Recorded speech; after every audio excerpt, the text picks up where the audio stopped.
I hate this comic. Let's get started. It's an ordinary day at Avengers Mansion, then the alarms go off. Scott goes outside to investigate and finds Jack of Hearts, a recently deceased Avenger who is now a zombie for some reason. This goes about as well as you expect. Jack of Hearts explodes and takes Avengers Mansion with him. At least there's something left of Scott Lang to bury.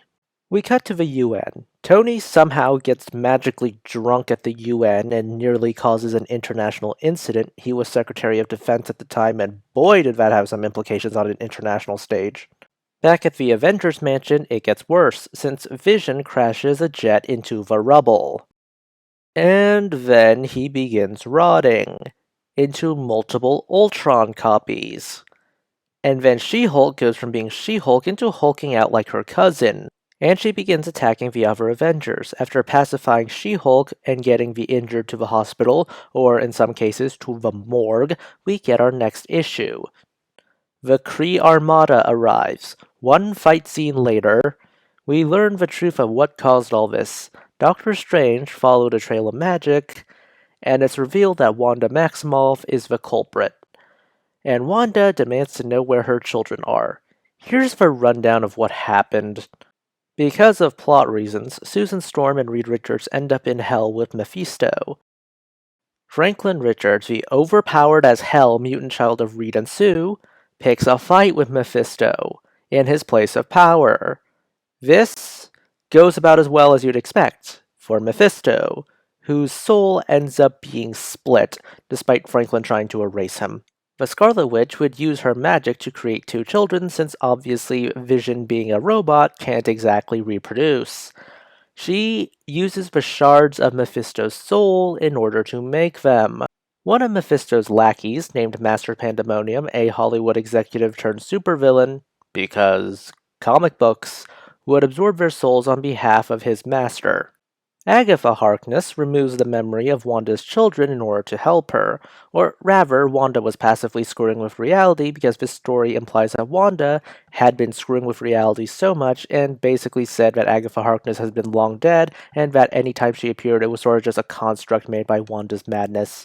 And because stupid reasons, chaos magic does not exist because of plot points we'll get into later, but this was a retcon that was stupid, and honestly, I think that Doctor Strange was originally written like he was supposed to be a Skrull even though he was revealed to not be. So, yeah, Wanda is cuckoo, and she will continue to conjure anything to get rid of anyone she perceives to be a threat to her and her children. One big fight scene later, Doctor Strange then uses the Eye of Agamotto to violently subdue Wanda into a coma. I'm no expert in magical psychology, but I'm pretty sure using magic to alter the mind of someone with extreme trauma and is already stupid powerful is a recipe for disaster. The storyline ends with Magneto taking her to Genosha, leading into the events of House of M. The Avengers say their goodbyes to their fallen comrades. Stark can't fund the Avengers anymore because of the international incidents. The freaking end. Avengers have been disassembled. If you can't tell, I absolutely detest this comic, and not just because it leads into another stupid storyline I can't stand. Let's get started with its problems. It retcons swaths of history, from chaos magic to Agatha Harkness being a construct made by Wanda, and it doesn't work out at all. As I said in the past, retcons aren't inherently bad. The problem is that the storyline must be good enough to justify retconning things at all. Disassembled clearly isn't good enough to do that. The book's main villain is boring. Despite rewriting reality, Wanda can't rewrite the fact that she's just a prop for Bendis to disassemble the Avengers. The Avengers Disassembled plot proper is just bad things happen to the Avengers. Worse things happen to the Avengers. Horrible thing happens to the Avengers. Really horrible thing happens to the Avengers. This isn't a mystery the Avengers need to solve or a threat they need to defend themselves from. It's just a montage of the Avengers losing. There's also the added effects of how bad this is. The mansion blowing up has the strongest impact, But subsequent catastrophes become hilarious, not because they aren't catastrophes and framed as such, but because it loses its impact so much that you can't help but laugh.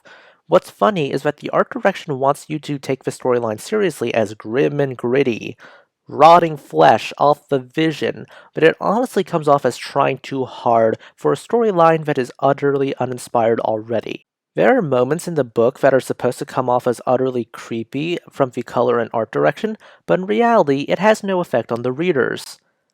I was like, great, no more orange and yellow washout filter. Every scene has orange and yellow washout filter for some reason. I honestly have no idea how anyone at Marvel thought that this was a good enough storyline to disassemble the Avengers. I know the Avengers were mostly C and D list dumping grounds at this point with few A and B listers, but honestly, this is pathetic. It's trying too hard and it fails. This plot isn't a plot, it's a montage. The main antagonist barely has any presence, and the storyline can't justify its own retcons. Those are just my thoughts. Please consider liking, subscribing, tipping the channel on Ko-fi. This is Cyril signing off.